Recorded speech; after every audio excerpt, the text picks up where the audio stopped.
Bienvenue sur la radio du Lotus avec Caroline et Michael. Est-ce que vous avez aussi une cellule d'écoute? Enfin, il me semblait, je suis pas sûr, hein, mais que le cercle propose une cellule d'écoute pour les personnes, par exemple, qui seraient confrontées à des phénomènes paranormaux et qui ne connaîtraient pas du tout, qui voudraient comprendre hantises, manifestations troublantes et autres. Oui. On a alors une cellule d'écoute. Oui, bon, c'est un bien grand mot, mais on a une adresse, hein, en tout cas, où si des personnes vivent vraiment des choses étranges et surtout pénibles, ou des choses qui se renouvellent avec des phénomènes de hantise qui se répètent, alors effectivement, elles peuvent. On a une adresse, hein, une adresse de notre cercle où la personne peut écrire, expliquer son cas, et puis après, on essaie de voir avec elle comment éventuellement libérer la conseiller, trouble, si c'est cela. Oui.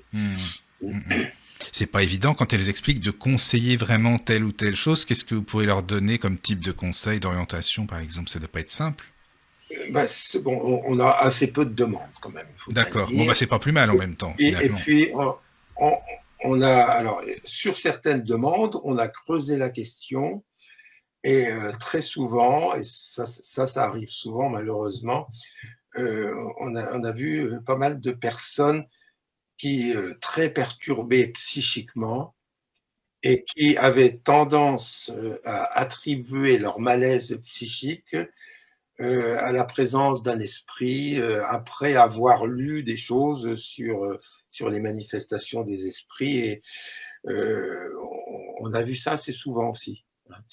Donc, d'accord. C'est pour ça qu'il faut étudier les cas d'une façon approfondie pour voir si réellement il y a bien un phénomène. Au cas par cas aussi, oui. Parce que ça, c'est... Oui, parce que peut-être qu'il y a des gens qui se créent aussi par exemple des phénomènes d'obsession. Je veux dire, ils peuvent s'auto-envoûter, si on peut dire ça comme ça. Enfin, c'est possible. Oui, par l'angoisse. Par l'angoisse, voilà, exactement. Oui, c'est ce que je pensais. Le fait de savoir qu'il y a des esprits mal intentionnés qui pourraient nous entourer, bon, ça peut éveiller justement ça peut les attirer. Bon, en réalité, la véritable obsession spontanée comme ça est très rare. Oui. Je ne sais même pas s'il y en a. Je ne pense pas qu'on ait vu de cas vraiment précis en 50 ans. Hein, alors, on a pu voir des cas d'obsession chez des personnes qui ont voulu pratiquer des séances spirites sans aucune connaissance, et puis s'enfiler, et de se retrouver avec une capacité médiumnique, et puis tout d'un coup ne plus pouvoir s'arrêter d'écrire, par exemple, parce qu'il y avait effectivement un esprit obsesseur qui était là, mais parce que la personne l'avait appelé, en quelque sorte, elle attendait qu'il se passe quelque chose. Alors, dans le cadre de l'expérience médiumnique mal accompagnée, de fait, il y a certains dangers.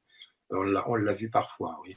Puis les gens peut-être se font peur aussi parce qu'il y a tellement maintenant de représentations dans les films, comme le film Ouija ou autre, il y en a plein, sensationnalisme, peut-être que ça aussi, c'est pas non plus ce qui est meilleur.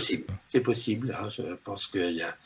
il faut faire attention avec le déséquilibre de certaines personnes. La psychologie humaine, c'est parfois très fragile, et puis il peut y avoir des gens... très fragiles, très sensibles, qui bon, c'est pour ça il faut faire vraiment attention. Bon, il faut déjà rassurer tout le monde. L'obsession est quelque chose de tellement rare, je vous le dis, que d'une façon spontanée, nous n'avons jamais vu cela. Hein. Ça arrive toujours dans des circonstances particulières, donc il n'y a pas lieu de s'inquiéter par rapport à cela, et que voilà, bon, il faut pas non plus après se tromper si on est face à un grave problème psychologique, et il faut pas embarquer les gens dans une mauvaise direction. Il faut aller voir un bon spécialiste en psychologie, voilà. Et puis s'il y a un problème réellement d'influence d'un esprit, bon, alors là il faut s'en occuper. Mais enfin, c'est pas non plus courant. Ouais, c'est pas le plus commun, voilà, c'est ça, quoi. Voilà, D'accord. Il y a une question d'Alisme qui rejoint un peu, mais avez-vous déjà communiqué avec un esprit pas très sympathique ou en colère? Et si oui, comment réagissez-vous? C'est arrivé, oui, oui, c'est arrivé bien des fois dans des cas de mauvais esprit, où le plus saisissant, c'est quand ce mauvais esprit se manifeste par incorporation, parce que là, il a toute possibilité d'utiliser le corps du médium et éventuellement bon, il peut retourner une table, il peut être très brutal, il peut déployer une force considérable d'ailleurs par rapport à la force du médium. Et donc un mauvais esprit peut être dangereux. Et nous avons connu un grand nombre de cas de mauvais esprits. Et donc la seule façon pour s'en débarrasser, eh bien, c'était de les délivrer de leurs troubles. Et là, c'est une opération beaucoup plus délicate que le trouble normal, où là, il faut essayer de convaincre l'esprit. Alors, convaincre un esprit qui a toujours vécu dans le mal, en fait, c'est extrêmement difficile. Et là, je rentre dans une autre catégorie de ce que nous avons pu réaliser. Ce sont des séances de délivrance où là, il faut une certaine coordination entre les esprits et les hommes, et que ces séances sont accompagnées par des bons esprits qui vont de leur côté essayer de tirer le mauvais esprit vers eux. Et puis nous, de notre côté, on pousse ce mauvais esprit vers son au-delà. Il nous faut essayer de le convaincre par la parole.